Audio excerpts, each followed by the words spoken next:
Hi, everybody. My name is Trevor Pruitt. I am with Skillful, and I've done the Rock Your LinkedIn Profile workshop in person and online with quite a few people. I've worked on, profiles with 100 plus people, so I know a lot about how to do this. And if you have questions after this presentation, feel free to follow up with me at trevor@skillful.com. That's my email. Or you can go to skillful.com, and we have a number on there which you can call my colleagues, and they can also answer questions about your profile. So whether if you're comfortable with email or phone, please reach out to us with any other questions about LinkedIn profiles. So we're going to cover three major things today in this presentation. The first one is your profile, how to make an expert profile, what types of things people are going to look at, and what things not to do on your profile. I'm also going to talk about networking. One thing that I'll say a lot in this presentation is that LinkedIn is a very active social media website. You cannot just build a profile and expect a lot of things to come out of all the connections that you have on there. If you're invested in LinkedIn and that's a way that you're going to find positions, it's a very active website and a very active thing to do. Last thing is I'm going to talk a little bit about the community on LinkedIn and how you can use a lot of the other things to get insider information about the industry, about companies, and how to connect with people who might be able to be mentors to you. So the big thing to keep in mind is your profile is like a resume that never sleeps, and it is a much more in-depth resume than your paper resume, and employers are going to be able to look at it anytime they want. Usually this happens after you've applied to a job. They will go to your LinkedIn profile. 75% of hiring managers, I think it's actually even more than that now, since this was back in 2015, will review LinkedIn profiles before making a hiring decision. So it's a great way to make a first impression. And this is the first impression where you can actually make the employer, the hiring manager, get to know you a little bit more beyond just two pieces of paper. So it's really important to both express who you are as a person, as well as all the experience that you bring to the job that you're applying to. So there's 7 major things that hiring managers care about when they're looking at your profile. There's a couple other things that I'll talk about briefly at the end, but I'll focus on these 7 major things. The first one is a professional photo. So make sure that you have some sort of good picture of you and your face. And make sure that it's only you in that profile. I have an example here of my profile picture. I was lucky enough to be doing an event with LinkedIn, and they were taking headshots there. So always look for ways to get free headshots. But there are ways that just grab a friend who has a nice camera or a nice phone, take a picture of you. Make sure that you're smiling, that you're looking friendly and amicable. And a big thing is that where would you wear to work? So wear what you're going to wear for the job that you're applying for. It's a big thing. I always see these IT people in software developers and stuff. It's their first job they're applying to, and they go and get their headshot and they're wearing like a full suit. In Colorado especially, this is a very weird thing because no one in tech is ever going to wear a suit, except for the very rare cases. So make sure that you know what people are usually wearing to work in your field and in the city that you are, and address appropriately. The next thing that people are going to see after they see your photo is your headline. And it's a really great way. This is, they're going to type in your name, your picture's going to pop up, and the headline's going to pop up. It's really important that the headline expresses your value and your passion all in once. Some people, like software developers again, you're only applying to one position. You're not applying to a whole bunch of different other positions. There's one title that really you fall under. So just putting software developer on as your headline is great. If you have other major skills that are applicable in your field, you can put those too. So definitely play up that top 3, 4 skill sets that you bring. I do community outreach, partner engagement, data analysis, really the top major 3 things that you would be doing in your field. Or the jobs, if it's just one job that you're applying to, you can put the job title.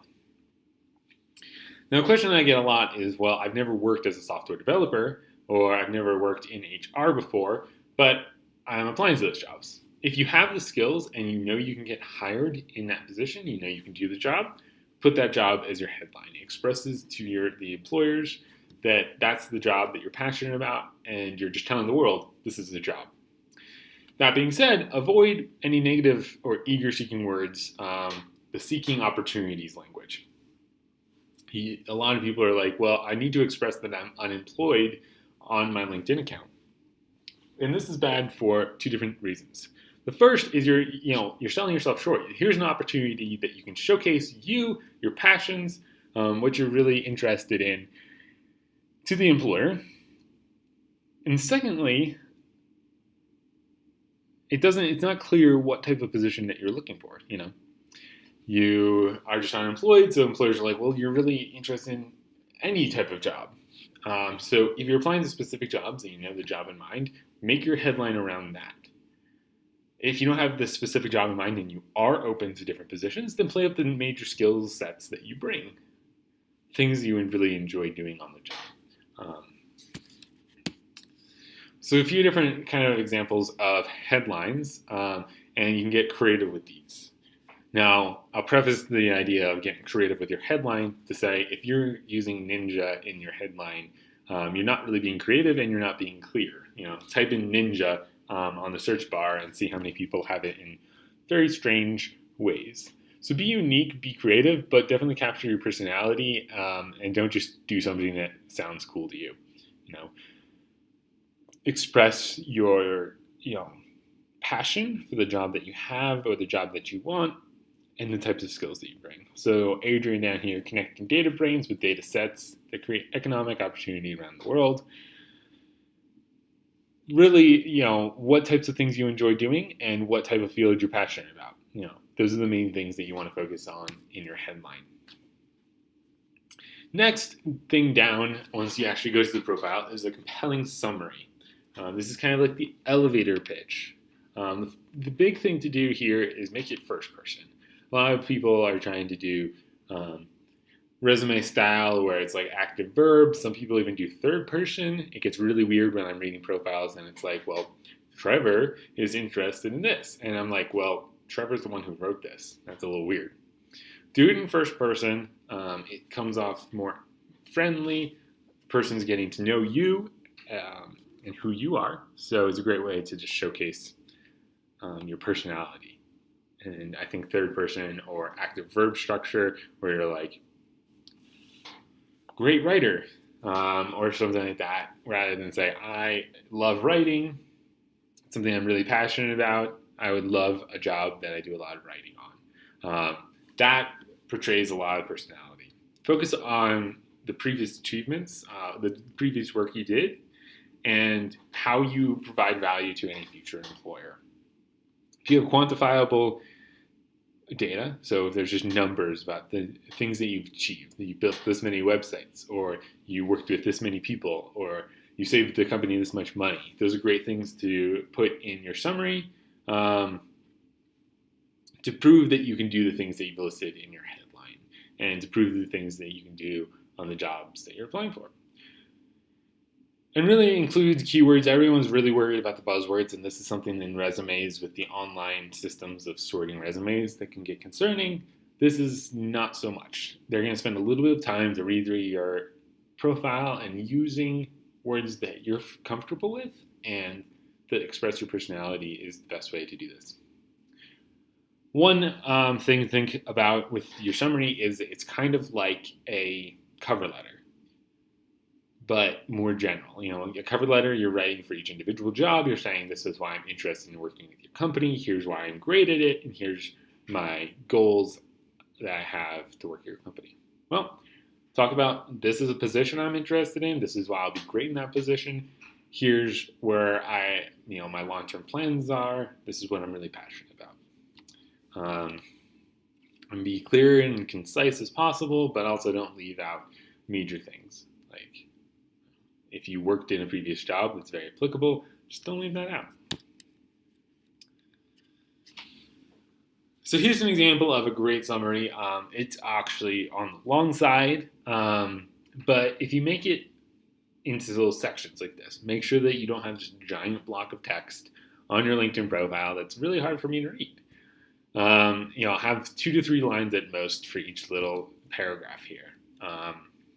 And I would say have no more than 5 paragraphs, and each paragraph having, a main distinction about what it's about. This is about me. This is about my education. This is about my previous experience. This is about what I'm looking for. And this is about what I'm hoping to do and what I'm really passionate about. Really focus on what makes you different here. Remember, people are looking at your LinkedIn profile after they've submitted a job application often. That's the most common time that someone's looking at your LinkedIn profile. Which means the employer already recognizes that you meet the minimum criteria for the job. They already know that you have some of the basic skills, the most important skills for that job, and now they're just trying to make sure that you fit the overall company and that you're bringing in something new that beats out your candidates. So make sure that you're standing out, that you're expressing how you bring something new and different to the job. So the headline and the summary are the most complicated parts, the most probably new parts if you're familiar with writing job applications, paper style, and you're new to online, LinkedIn. There's 2 of the hardest parts of your profile, and I urge you to write it, read it, make one of your friends read it, edit it again, and put some thought into it. It's going to take a few tries. It took a while for me to write my summary. It took a while for me to write my headline. It takes a lot of work to think about that. But those are the most important parts of your profile, so it's really important to get them right. Again, if you have questions, reach out to us at Skillful. We'd be happy to read over your headline or summary and give you some feedback on it. Great. The next part is your work experience. This is probably the most straightforward. It's very similar to your resume. You just list all the types of jobs that you did.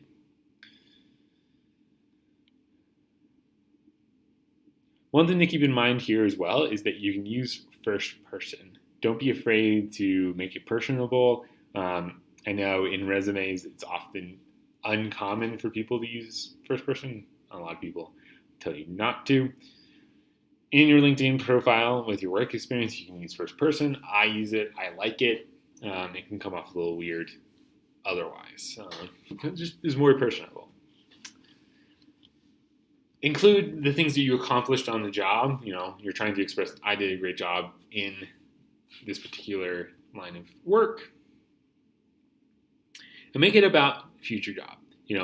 Every job that you had, no matter if it's in a different industry, if it's at a lower level, if it's something you didn't really enjoy doing, they all taught you skills. They all taught you something that makes you better for the job you're applying for. Lots of people who are like, I'm a manager at McDonald's and I'm applying to software developer jobs. I don't have any skills for my job. I stopped him and I'm like, but you've been working as a manager for 15 years. You have communication skills. You have management skills. You have customer service skills. All these things are incredibly valuable in almost any job. So I think it's really tempting when you're writing your work experience to include everything that you did on a job, the specific duties. And I urge you to think about the skills that you used on the job rather than the specifics of what you actually did. So think about being a manager, running, you managed a team, you worked with a team, you communicated these types of things, and throw in the number of people you worked with. So use those numbers. Employers love numbers. And also focus on the skills. Because no matter what type of job it was in the past, you were interactive with people, you produced results, and during that time, you used certain skills and you got better. And that's always going to apply to the future jobs that you have. While individual duties, like if you worked in a grocery store when you were younger and all you did was stack goods on shelves or something like that, hopefully your next jobs that you're applying for are something new and different. Focus on the teamwork that you brought to the grocery store job. Communication, customer service, you or dealing with customers who are looking for things all the time, some might be angry. Being able to deal with different types of people is really the skill that you learn best on those types of jobs. So the skills stay with you forever. The specific things that you did might not be applicable for future jobs. Big thing is you don't have to point out an employment gap on your LinkedIn profile. Sometimes it'll become very obvious. This is something, employment gaps, you want to address with your employer. If there's very good reason, there's no reason to be embarrassed by an employment gap. It just happens sometimes. So just be very upfront and honest with your employer, and just it won't be an issue, as much of an issue then. If you try to hide it, if you weren't really working and you try to fill it in with something, that's not going to be great. So just be open and honest with the people that you're applying for jobs with. Great thing to do, and we'll talk about volunteer experience later. If you are volunteering or doing online coursework or any type of thing where you're learning new skills, that's a great way to fill in an employment gap if you're currently unemployed and don't know how to talk to an employer. Start taking an online class, and even free ones. And then go to your employer and say, like, hey, I've been gaining all these skills, and I know I'm not working at the moment, but I'm still doing valuable things for my career. And it's going to make all the difference to an employer. Add new skills and get them endorsed. So there's featured skills after the work experience, and this is a way that you can just detail the major things that you're comfortable doing on a job. This is a colleague of mine who does a lot of acting and directing work, and so clearly she's good at directing theater and drama, those types of things. Think about the major skills that come up in your line of work. This can both be technical skills, whether if it's operating machinery, or knowing how to calculate dosage, if you're in the healthcare field, how to compute a program, if you're in the IT field, all those types of things. But also your soft skills, the communication, the teamwork, community outreach, public speaking, any type of things like that. They're going to be important to add in there. So remember to add technical skills and your soft skills. Hiring managers and recruiters can search using these skills, and it's also a great thing. People can just see if you have those skills. They're really easy to read through. But you want to make sure that you're getting them endorsed. And endorsements means someone else that you're connected with has gone to your profile and said, hey, yeah, Trevor has this skill. And I'm like, great, thank you for endorsing me. So endorsements are a way that you can show employers that other people believe that you have those skills. And don't be afraid to reach out to your network and say, like, hey, we worked together for 5 years. You clearly know that I can do this. Do you mind just endorsing me? I'll endorse you back. You ask colleagues, ask friends. Feel free to ask anyone you know who knows that you have those skills, right? Now, one concern I always hear is, hey, can't I just get a bunch of people who don't know me and just say, hey, I'll endorse you if you endorse me, and we have some mutual benefit there? Yeah, of course you can do that. But the work experience and your conversation with the employer will be showcase if you actually have those skills or if you were just getting people to endorse you without reason. So I think their employers can see through that. So make sure that you're just getting people to endorse you for the skills you have. Once you get 20 plus endorsements, employers are pretty confident that you've used these skills before in other jobs, and they're great. Also, you can reorder them. So if there's skills that are most important on the job, if you're a computer developer, software development, or specific code that you know is probably going to be on top. If you're trying for a management position, management as those skills is probably going to be on top. Leadership is probably going to be one of the top skills that you're going to need up there. So think about the top skills that they're looking for on the jobs that you're applying for, and make sure that you're showcasing the ones that you're best at. Also, get recommendations. This is a connection of mine, Trapper, who has 17 recommendations, which is fantastic. It's similar to asking for references, and it will be right on your profile. So an employer can go to your page and see right on your profile that previous employers or previous clients, previous colleagues think that you did a really good job on the previous work you did. If you were taking a class, ask your teacher for that. And the best way to ask is just saying, like, send them a message or ask them in person, hey, do you mind writing a recommendation on my profile? And then they'll just go to your profile, they'll scroll down, and there's a place for them to just write a recommendation for you. It's really important to be clear about what you want them to play up about you. What skills should I highlight? Again, focus on the types of jobs that you're applying for. Chances are, if it's a boss or a colleague or a friend, they've seen you do a lot of different things. They've seen you use a lot of different skills. It's important to customize what you're asking them to write about for two different reasons. First, it's really helpful if you're telling the employer that you have these skills and right on your LinkedIn profile is 3 people who say, yeah, Michael knows how to do these things. And there's a detailed response and recommendation from a previous employer. Secondly, it's actually really a lot easier for an employer, for anyone to write you a recommendation if they know what type of things to write about. If you just ask someone a message generally, being like, hey, can you write me a recommendation? If I got a message like that, I'd be like, yeah, sure. And then I have to think about what are the top things that he did on the job? What was she really good at? What is she applying for now? And I really have to put my thought into the types of things I want to plan. But if you send me a message saying, hey, these are the top 3 skills that I really think are important for the jobs I'm applying for, do you mind highlighting those? Be like, yeah, absolutely. And it becomes much easier for me to write it, and it's much more valuable to jobs you're applying for. So reach out, ask for recommendations. They're super important. I urge you to try to have 2 or 3 and continue building out from there. Great. Include relevant volunteer experience.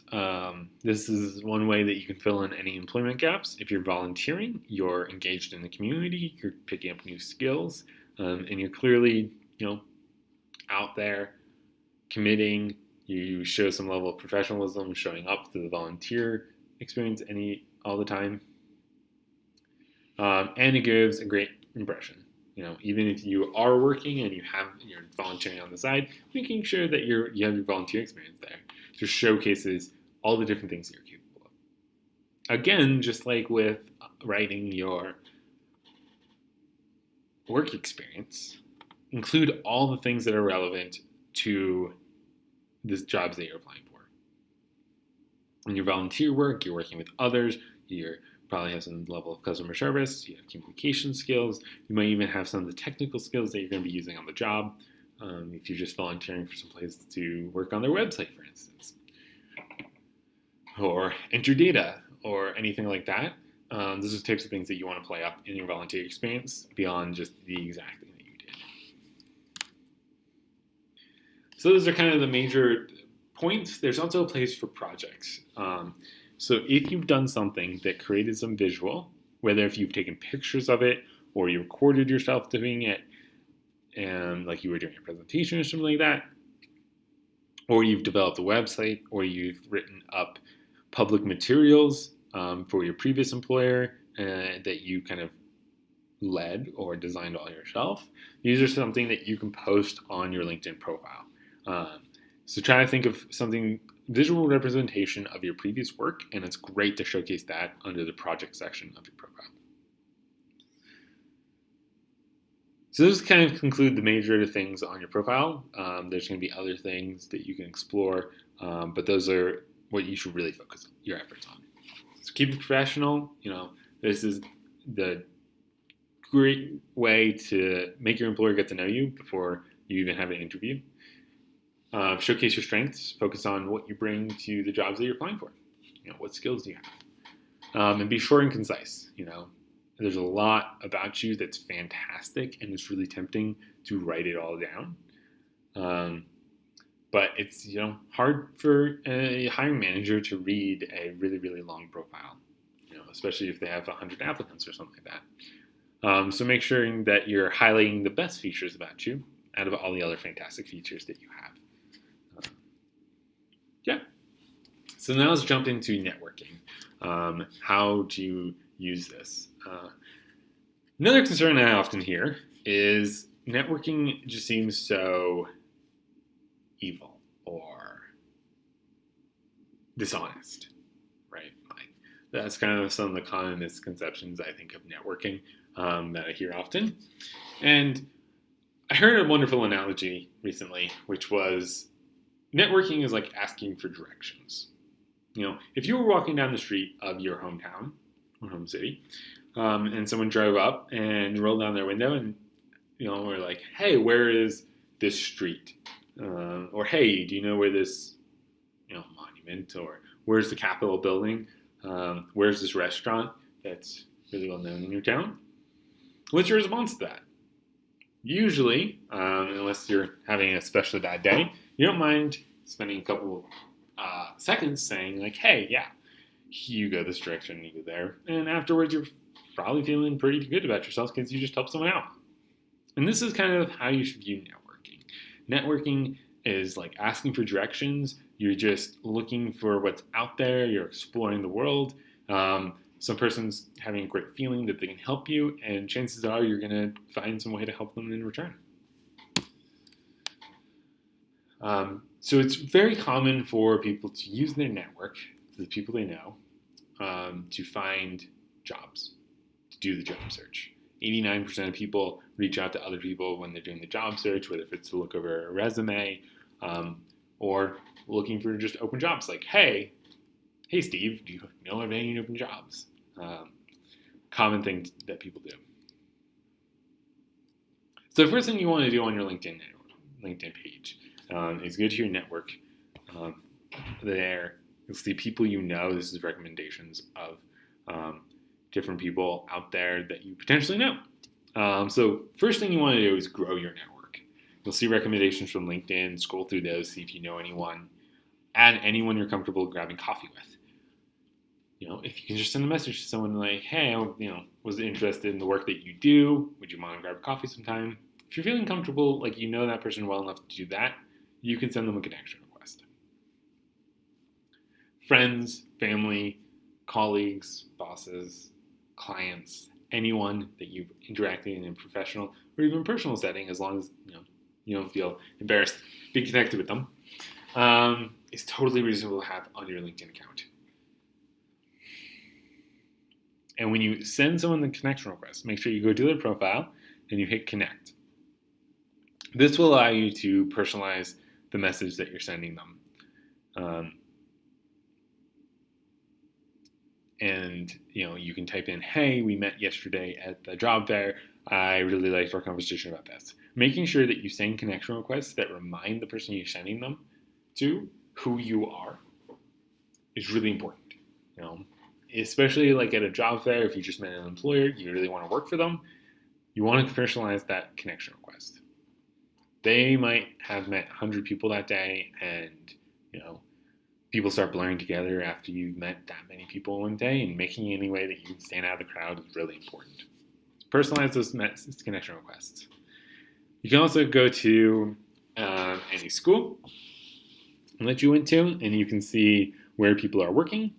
Just type in the name of the school in the search bar above, click on it, and you can click this little box that says See Alumni, and it'll pop up with where people are working, what they're doing, what jobs they are, where they live, and you can actually see individual profiles. So you can search by when they graduated, so you can pick people graduated a few years before you.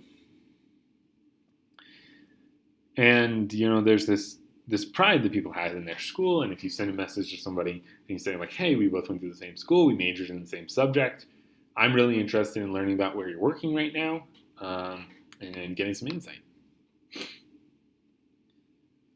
It's a great way to reach out beyond just the people you know personally and use LinkedIn to its fullest capacity, especially if you see people who are working in jobs or working in a company that really interests you.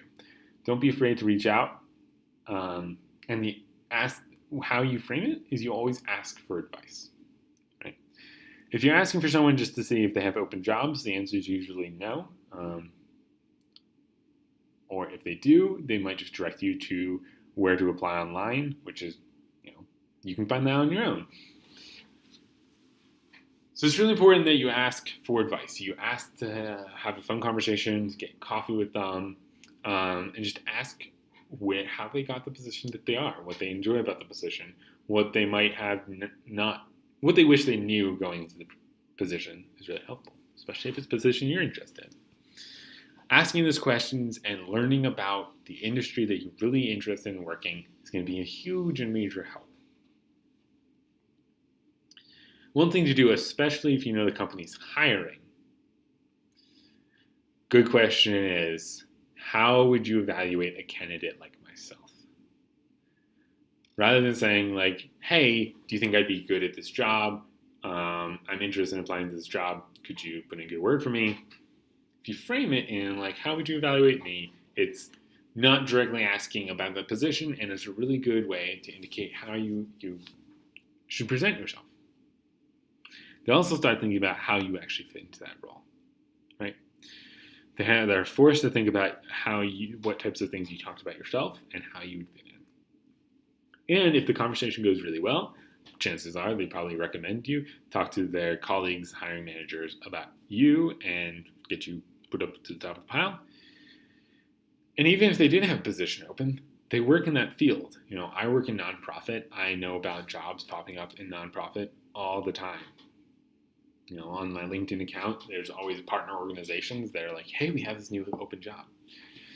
And it's true. Like, if you're a software developer, you know a whole lot of other software developers. You know when they're looking for new talent. So if you're looking for advice, people can give you advice on where to look and get you connected to people who actually have open jobs. So you're not risking a conversation that just ends with, no, we don't have any open jobs, or here, apply on our website. You're getting really valuable information and applicable connections in the job market. And there was a book about designing your life, and it's really about designing your career. And there's a great section in it that talks about this. It's called design interviews, is what they call it. Oftentimes, people call these informational interviews, and the story is this guy was applying to hundreds of jobs just online and was turned down by each of them. He didn't hear any response. Sometimes he heard a response that was like, no, we're not interested, and he just couldn't seem to make traction in the job search. And I know a lot of people who are out there who have that same frustration, applying for jobs and not hearing anything, and it is brutal. I know on the job search myself, it can be exhausting. So instead, he just sent out a bunch of messages asking for people, getting to know people in the industry, just asking for their advice, being like, how did you get to the position that you're in now? What do you think are the major things that are important in this field? And he had about 56 conversations that are structured like that, and got 7 job offers. Just by having these conversations, not even mentioning, hey, do you have job openings? Hey, would you consider me for this job? It was just asking about the industry and how to be successful in it. And people were so impressed by the questions he asked and his passion for the field that they just started offering him jobs. So be really thoughtful in who you reach out to and the types of questions you come with. And just be curious, be passionate. Show who you are in those conversations. They're a lot less stressful than a real interview because you don't go in with any expectations. You just go in wanting to learn. And you will have so much more success on the job search doing something like that than just sending out resume after resume after resume, applying to jobs online. Make the human connection. So use the messaging system in LinkedIn to do that. Send them a quick message. Be very personalized. Reach out to second connections. Second connections means that you're connected with somebody on LinkedIn who's connected to that person. So it's the friend of the friend. Now, just like friends of a friend, oftentimes your friend's like, hey, you would really get along with this other person. And they introduce you. It's very similar to that, where you ask the friend you know to introduce you to the other person. So here's an example of I'm interested in working at Avita. I have 4 second connections just on the first 4 of 446 results that I have a shared connection with. Now I can reach out to each of these shared connections and ask them to introduce me. 2 of these shared connections I know quite well, and that's even better. If you know someone quite well who knows someone at the place you want to work, they can introduce you. And just frame all these types of conversations with, hey, I want to learn more. I'm interested in learning about your company. Employers are so flattered when you do that. The more you show an interest in their company, the more do they think that you're actually interested in working in their company. And if you have that passion and if you have that interest, they will take you on above probably more qualified candidates who don't show that interest, right? They want people who are committed. So that being said, kind of talking a little about that community on LinkedIn. Now, if you're trying to build out your network, don't know a lot of people in the industry, search for groups for particular interest or industry. If you are interested in information technology, IT at all, you can search for that. If you're a developer, search for web developer groups. If you have a particular interest, even like dogs or cars or health and fitness, those types of things, there's groups about everything on LinkedIn. Especially join groups that are related to your job search. You'll get wonderful advice from people who are working in the job. You can post your questions and just get answers from people. You can see job leads for jobs in the field. It's really great if you join groups that are specific to a geographic or specific to a geography. So if you live in Denver, try and find groups that are in Denver. And start, interacting with people on there, looking for advice, looking for mentorship. People will share tips and tricks that they did to get jobs, how they, met someone. They might have a lead on a job that you just don't know about. It's a great way to make new connections, start having conversations with people virtually, and turn those conversations into real connections, right? Start getting to know people. If they live close to you or if they don't, you can schedule a phone call, schedule coffee. Great way to start just meeting new people. Don't be afraid to reach out. People on LinkedIn to be social, they're not going to be offended if you're trying to socialize with them, right? Be respectful. Be very clear that, who you are, what you're looking for. Be concise. Don't write a 5-page paragraph, 5-page essay to somebody. Send them a quick message. Follow companies. This is a great place to start learning about the companies that you're applying for, especially if you have a particular interest. Look for the local companies that might not have a lot of money to post their job postings on everything. It's a great way to apply for jobs that aren't filled with applicants. You're going to get news about what's happening with the company. You're going to get information on new positions that they're opening up. I follow our partner organizations. They're constantly posting about the new openings they have. And that's one of the first places they post because it doesn't cost them anything. So it's a great thing to just start following the companies that you're really interested in working, start learning about them. You'll have so much more information when you talk to people at the company. Hey, you just released a new product. How's that going? You just opened up a new factory or facility in a new place. How's that going? Asking questions like that just show how much you are dedicated and interested in the company. It's a really great strategy. If you're not super interested, force yourself to be interested because it will make so much difference when you're applying for jobs. So that's kind of the major themes about using LinkedIn. It's very active. Make sure that you're just trying to socialize with people, get those endorsements, get those recommendations, reach out to second connections, look at companies that you're interested in working, follow them, reach out to people there. One big concern is everyone's like, hey, but, what if no one responds? The worst thing that someone's going to do is like ignore you. There's a new system on LinkedIn where someone can just tell you that they're too busy to respond to you. But the thing is, all you need is one great lead, one great connection with somebody to get that job that you really want, right? That's the end goal. So if you have any questions about using LinkedIn, feel free to reach out to me. I'm happy to answer questions, happy to jump on the phone with you, or call that 855 number. And you'll talk to some of my colleagues who are also great at giving this advice. So we hope to hear from you, and good luck on your job search. It is crazy. It's a hard job to search for a job. So good luck, and make that excellent LinkedIn profile. Thanks for listening.